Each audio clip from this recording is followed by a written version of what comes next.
2020년형 시승기를 한번 시작해 보겠습니다.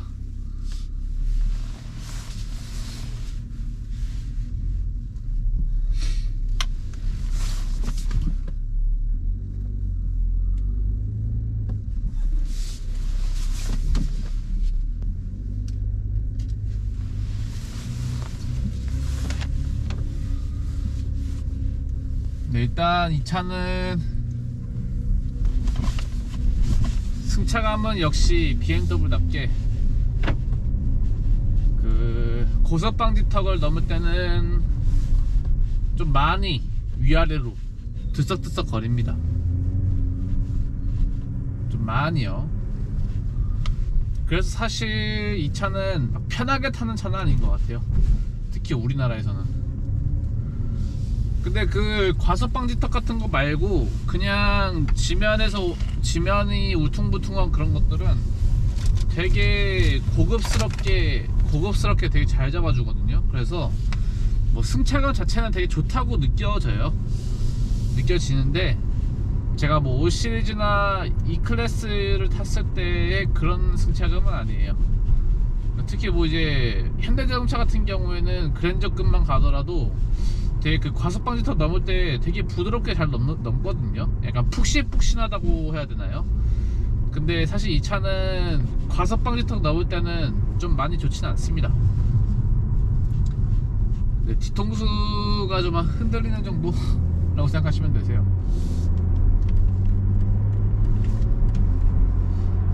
그리고 일단 이 차 타면서 그 헤드레스트 있잖아요.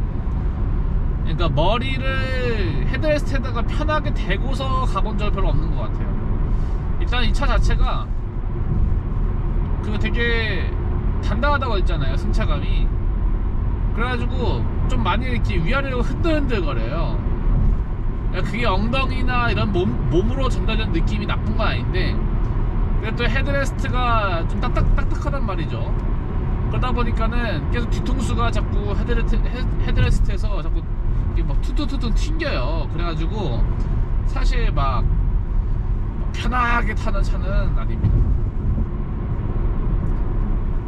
뭐 혼자 타고 다닐 땐 괜찮거든요. 그냥 혼자 막 쏘고 다닐 땐 괜찮아요. 근데 이제 제가 이제 애가 둘이 있는데 한 명은 3살이고 한 명은 완전 그냥 신생아예요. 근데 그런 애기들을 태우고 다니기에는 사실 좋은 차는 아닙니다. 저는 이제 혼자 타거나 이제 와이프랑 둘이서 타고 다닐 때는 차 타면 탈수록 너무 좋다, 진짜 막 이렇게 막 맨날 칭찬 아끼지는 않는데, 근데 이제 애기가 한 명 타기 시작하잖아요. 그럼 애기도 사실 좀 막 힘들어해요, 이 차를 타면. 일단 그게 뭐 카시트에 태우면은 일단 그렇게 넓지도 않고요. 넓지 않아가지고 3살짜리 애의 발이 일단은 그 제 자리 좌석에 닿거든요. 그래가지고 뒤에서 바로 차요. 계속 제가 좀 이렇게 앞으로 많이 당겨하는 편이란 말이에요. 근데 이제 일단은 애들이 타기에 다리 레그룸이 넓은 게 아니고, 일단은 레그룸은 넓은데 위에가 막 그렇게 넓지 않아가지고, 그래가지고 네, 카시트에 태우면은 자꾸 발이 제 등에 닿는다. 그래가지고 사실 애들 타고 다니기엔 좀 그래요. 좀 좋지는 않습니다. 그리고 이제 특히 과속방지턱 넘을 때는 막 잘 타고 가다가도 시속 30 이하로 줄여야 돼요, 무조건. 그러니까는 시내에서도 약간 좀 빨리 밟을 때가 있긴 하잖아요. 근데 그러다가도 과속방지턱이 보인다, 그러면 무조건 완전 줄여야 돼요. 완전 줄였다가 또 다시 또 우왕 하고 밟고 가고. 네, 그래가지고 그 약간 그 컨트리사이드라고 해야 되나요? 그러니까 약간 뭐 강원도 이렇게 시골 같은 데서 운전할 때, 시골길로 운전할 때 있잖아요. 그런 데서 운전할 때 사실 좋진 않습니다. 막 느낌이 막 계속 과속방지턱이 있고 막 그러다 보니까는 계속 속도 줄였다가 다시 올리고, 속도 줄였다가 다시 올리고. 그래서 그때 막 솔직히 좋지는 않습니다. 그럼 어느 때 좋느냐? 이렇게 뻥 뚫린 도로 다닐 때는 너무 좋아요. 이런 뻥 뚫린 도로랑 이제 고속도로, 그리고 이제 신도시 같은 데에서 다닐 때는 너무 좋습니다. 일단 길도 잘 많이 뚫려 있고, 또 이제 차를 이제 앞차에 뭐 약간 칼치기 같은 거 할 때, 뭐 차선 변경할 때 그때 너무 재밌습니다 이게. 그러니까 이제 BMW의 가장 큰 장점 중 하나가 이제 핸들링이잖아요. 핸들링하고 이제 엔진 반응 속도인데, 딱 내가 앞으로 끼어들어야지 하면서 이제 쫙 밟기 시작하면은 이제 엄청 가속력이 잘 나오고 바로 반응 속도도 빠르고, 그리고 이제 핸들링 속도도 이제 딱 꺾으면은 다른 차들은 약간 좀 오버스티어서 느낀다 해야 될까요? 좀 약간 좀 두리뭉실하게 뱅글을 돌아가서 가는 느낌인데, 이 차는 바로 그냥 안쪽으로 그냥 파고드는 느낌이에요, 차선 변경을 할 때. 그래가지고 남들 봤을 때는 좀 약간 위험하게 한다라고도 생각 들 수도 있을 것 같아요. 근데 운전하는 사람 입장에서는 엄청 편하다. 또 이게 그 차선 변경할 때 이렇게 앞꽁무니를 왼쪽으로 틀잖아요. 이렇게 왼쪽 틀잖아요. 좌회전 틀잖아요. 근데 뒷꽁무니는 딱히 이게 뭐가 그 뭐 방향이 회전되는 게 아니기 때문에 앞을 넣은 다음에 또 다시 뒤를 넣는 이 반복 과정이 있잖아요. 이렇게 했다가 이렇게 해서 엉덩이를 이렇게 끼워 넣는 과정이 있잖아요. 그죠? 차선 변경할 때. 근데 이 차는 후륜 조향이 있어가지고 꺾어 들어갈 때도 이렇게 꺾어 들어가고 나올 때도 이렇게 꺾어 나오니까 엉덩이를 넣을 때도 엄청 빠릅니다. 그러다 보니까는 이게 엉덩이에 따로 넣어야겠다는 그런 생각이 들지 않은 정도예요. 그래가지고 제가 이 차 타기 전에 미니 탔었거든요. 미니를 탈 때만큼이나 그 차선 변경할 때 되게 빠르고 쉽습니다. 물론 이제 차가 앞뒤가 더 미니보다 길다 보니까 그 차간 거리를 좀 살펴보면서 들어가야 되는 그런 단점은 있는데, 근데 이제 실질적인 차선 변경을 할 때는 미니만큼이나 이제 날카롭고 빠릅니다. 네, 그게 제 BMW 차의 장점인 것 같아요. 그러니까 혼자 이렇게 타고 다닐 때는 나 차가 너무 좋다라고 느낍니다. 진짜 너무 좋다. 이 차 평생 타고 싶다라고 생각을 많이 합니다. 그러니까 지금 시속 120이거든요. 일반 공도에서 120이에요. 근데 120 밟아도 이게 120 같이 느껴지지가 않습니다. 그냥 한 80km, 90km 정도 밟은 그런 느낌이에요. 그만큼 지금 시속 120인데도 뭐 RPM 뭐 1500rpm에서 왔다 갔다 1500, 1700rpm 여기서 왔다 갔다 하기 때문에 뭐 엔진 소리가 크게 나는 것도 아니고, 그래서 저는 이제 속도가 올라간지를 모르고 있었는데 보니까는 막 헤드업 디스플레이 보니까는 시속 120, 130 막 이렇게 밟고 있더라고요. 그래서 약간 이 차 타다 보면은 되게 좀 빨리빨리 밟게 된다 라고 생각하시면 될 것 같습니다. 근데 지금도 2차선을 그냥 한 번에 차선 변경을 했는데, 근데 이렇게 해도 이게 워낙 코너로 들어가는 속도가 빠르다 보니까, 옆차선 들어가는 속도가 빠르다 보니까는 그 차선 두 개를 변경하는데도 그렇게 막 불안감을 느끼거나 그러지도 않아요. 차체 밸런스가 워낙 좋기 때문에 좀 많이 꺾어서 많이 꺾어 들어가고 많이 꺾어서 다시 회복할 때도 그렇게 막 차가 흔들린 것도 없고. 제가 이제 이 차 말고 다른 차로 뭐가 있냐면은 이제 포드 밴이 하나 있고 스타렉스가 또 있단 말이에요. 영업용으로. 근데 그런 차들은 옆차선 끼어 들어갈 때 되게 막 스트레스가 있어요. 막 핸들도 많이 돌려야 되고. 많이 돌려야 된다는 뜻이 뭐냐면, 옆차선 들어갔단 말이에요. 들어간 다음에 이렇게 들어간 다음에 다시 회복을 할 때 그러니까 왼쪽 한번 꺾었다가 오른쪽 한번 다시 꺾는 이 과정 있잖아요. 이게 되게 짧다는 거예요. 다른 차 같았으면은 한번 끼어 들어간 다음에 다시 반대쪽 꺾는 그게 되게 좀 많이 꺾어야 된단 말이죠. 신경을 쓰면서. 근데 이 차는 그냥 쑥 별 꺾지도 않는다. 네, 그러다 보니까는 되게 재밌습니다. 엄청 편하고. 지금 컴포트 모드로만 운행하고 있는데, 돌아갈 때는 이제 스포츠로 한번 해볼게요.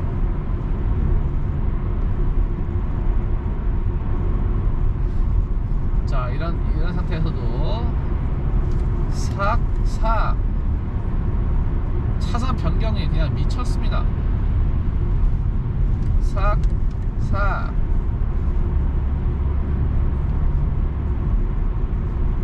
3000cc의 그 여유로운 가속력은 또 이게 직렬 유기통이라고 하잖아요. 제가 뭐 차를 막 자세하게 알고, 저는 막 전문가가 아니에요. 차를 정비하는 사람도 아니고 그냥 일반 평민입니다. 근데 제 생각에는 확실히 그 속도가 낮을 때, 그러니까 속도가 낮고 이제 RPM이 낮을 때는 가속력이 막 그렇게 막 좋지가 않습니다. 어떻게 보면 약간 좀 답답하다고 느끼는 정도는, 답답하다고 느끼기도 하고 그래요.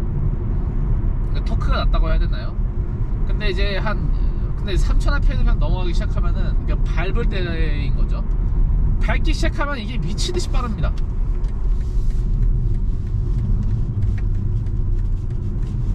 그러니까 사실 이 차는 재미를 좀 느끼려면 밟아야 돼요, 무조건.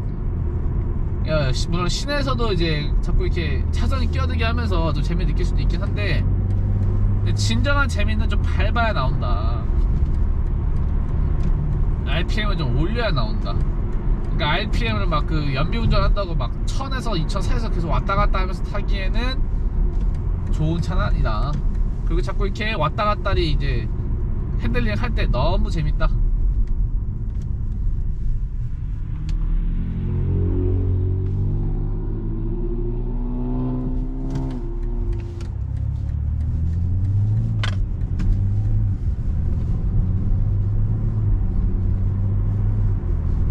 뒷좌석은 되게 성인이 앉으면은 일단은 레그룸은 넓어요.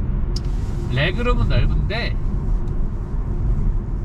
뒤에서 앉아서 뭐 장거리 운전을 가기에는 좋진 않아요.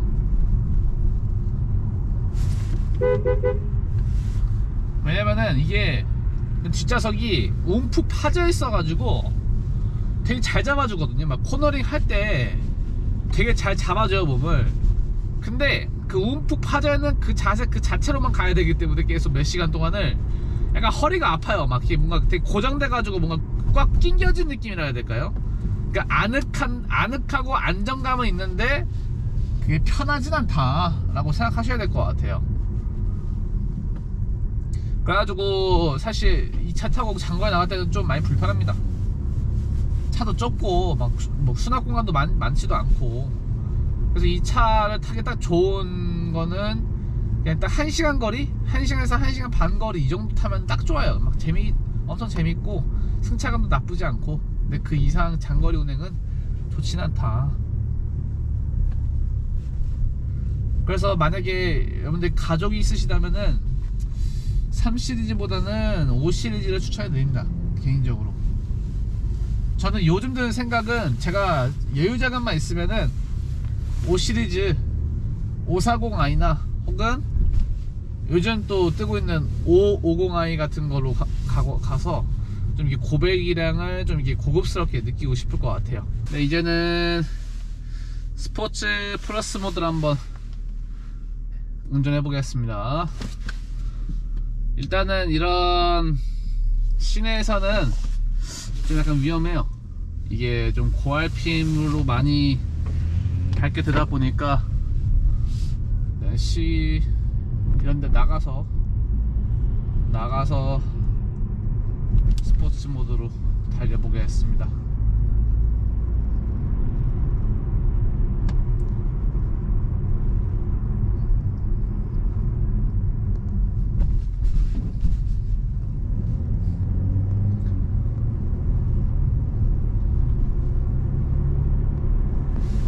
오케이, 자 이제 켤게요.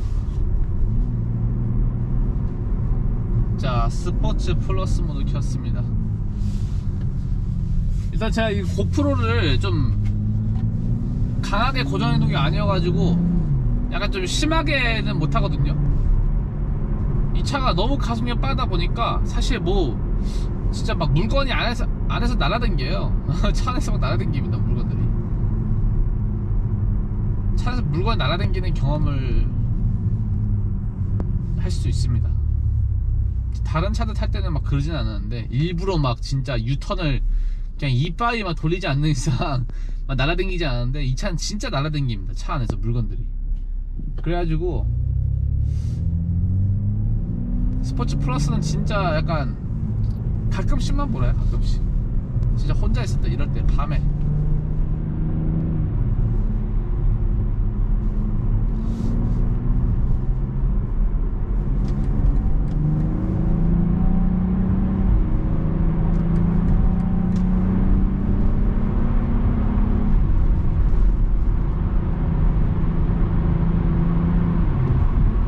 배 그냥 눈 깜짝할 새 올라갑니다.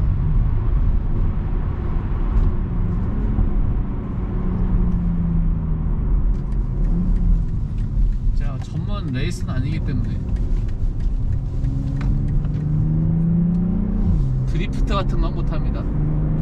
또 이제 드리프트 하다가 또 고프로 날아가면 또 이제 안 되니까.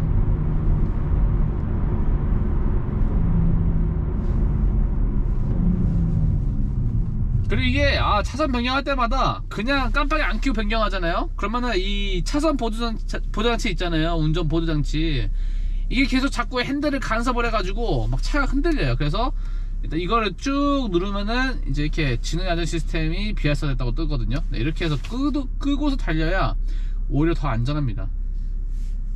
스포츠 모드 켰을 때는 절대 한눈 팔 수가 없어요. 차가 너무 잘 나가요. 그냥 잘 나가는 게 아니고 너무 잘 나가요. 저는 이제 이 정도 급 이상을 경험해 본 적이 없기 때문에 뭐 포르쉐나 뭐 진짜 그런 슈퍼카들을 접해보지 않았기 때문에 잘은 모르겠지만 진짜 미치도록 잘 나갑니다. 380마력이라는 게 이렇게까지 잘 나가는지 전 몰랐거든요.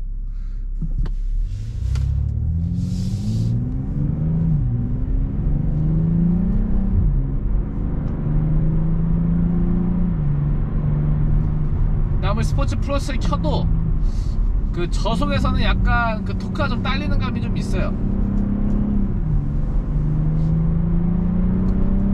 고속으로 좀 올라와야 좀 이렇게 토크가 빵빵 잘 터져 나옵니다. 오늘 시동가 좀 자주 걸리네요.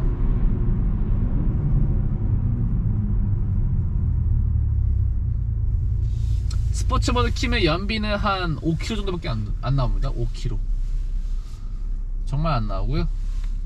그치, 연비 생각하면서 타는 차는 아니죠.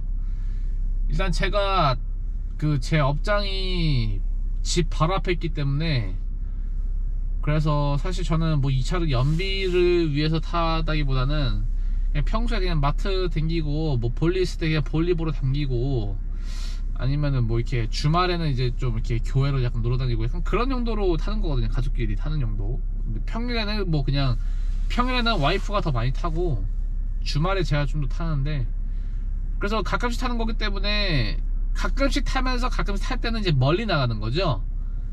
그러니까 자주자주 뭐 출퇴근을 1시간 동안 하면서 계속 고정비처럼 지출하는 게 아니고 그냥 한번 나갈 때 고속도로 타고 좀 멀리 나가다 보니까 키로수는 다른 뭐 출퇴근하신 분들이랑 비슷하게 키로수는 찍지만 빈도수가 좀 작다. 그리고 이제 고속도로 달릴 때는 연비가 생각보다 좋습니다. 스포츠 모드를 켜도 한 8, 9 나오고, 컴포트로 달리면은 한 16에서 17, 18km 정도 이렇게 나와요. 왔다 갔다 하고요. 그리고 또 이제 그 반자율 주행 키면은 진짜 더 나올 때도 있어요. 20km 넘게 나올 때도 있어요. 그리고 에코 모드까지 키면은 막 그 정도 나올 때도 있거든요. 그래서 고급률 넣는데 일단 달릴게요.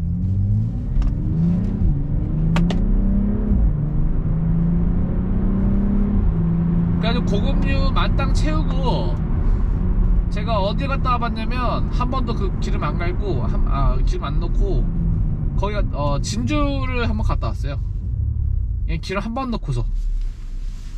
그 진주에서도 막 여러 군데가 돌아다녔었거든요. 그러니까 진주가 엄청 먼데 거기를 왔다 갔다 할 수 있을 정도면은 뭐 연비 생각보다 괜찮은 거죠.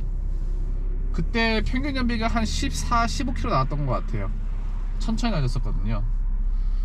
그러니까 이 차를 끌고 다니면은 일단 뭐 연비가 그렇게 크게 문제되는 건 아닌 것 같아요. 평소에 제가 밟고 다니니까 그건 어쩔 수 없는 부분이고, 근데 연비는 이 재미에 비해서는 전혀 고려해야 될 사항이 아니다.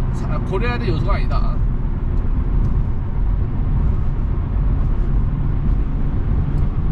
네, 지금 시속 130이에요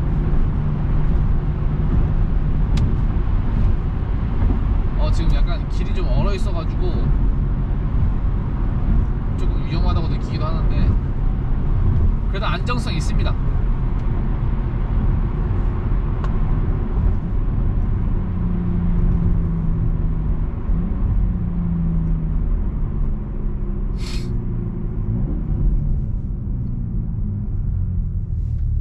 그리고 배기음이 좋기는 한데 저는 개인적으로 BMW 배기음이 그렇게 막 좋다고 느껴지진 않아요. 저는 오히려 머스탱의 배기음이 훨씬 더 좋은 것 같아요. 머스탱이랑 이제 그 뭐였죠?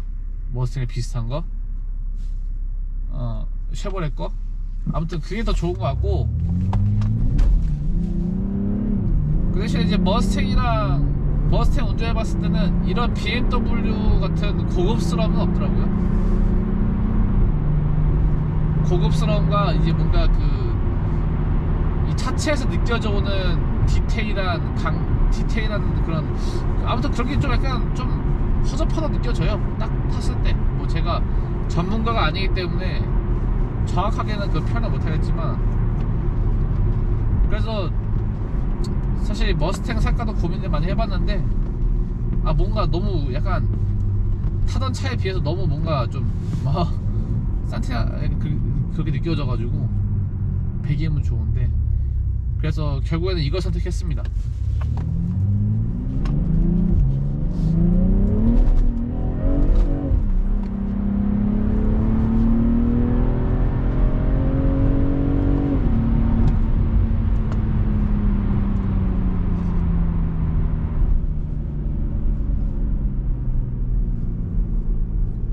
자꾸 저렇게 옆에서 택시들이 자꾸 막 이렇게 레이싱을 걸면은 막 질 수가 없어요. 뭔가 택시들은. 여기 지금 과속 카메라가 있어가지고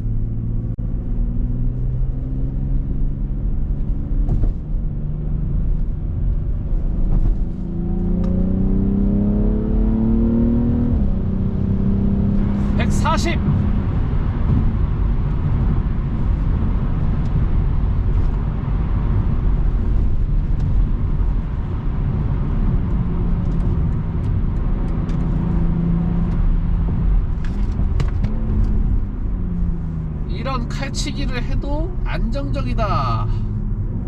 이게 바로 BM340 아니죠? 이런 재미도 타는 거죠. 죽여줍니다 아주 그냥.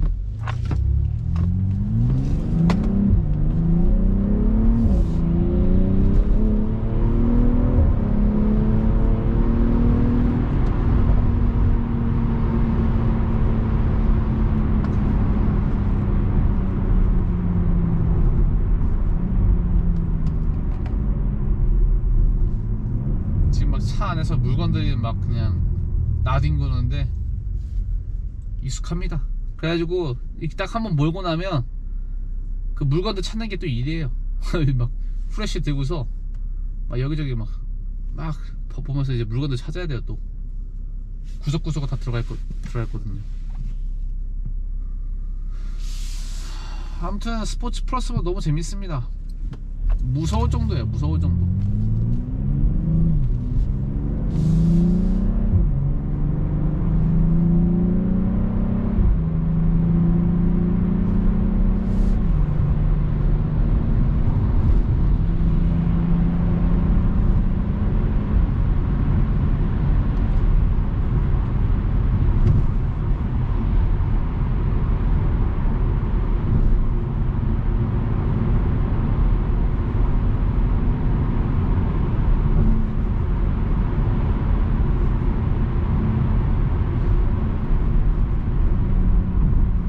제가 추천하는 거는, 만약에 가족이 있으시고 좀 이렇게 그러시다 그러면은 5 시리즈나 차라리 그냥 뭐 SUV로 가시는 게 답이고요.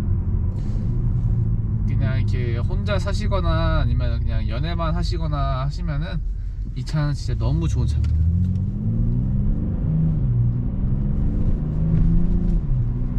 네, 오늘 시승기는 여기까지 하도록 하겠습니다. 네, 감사합니다.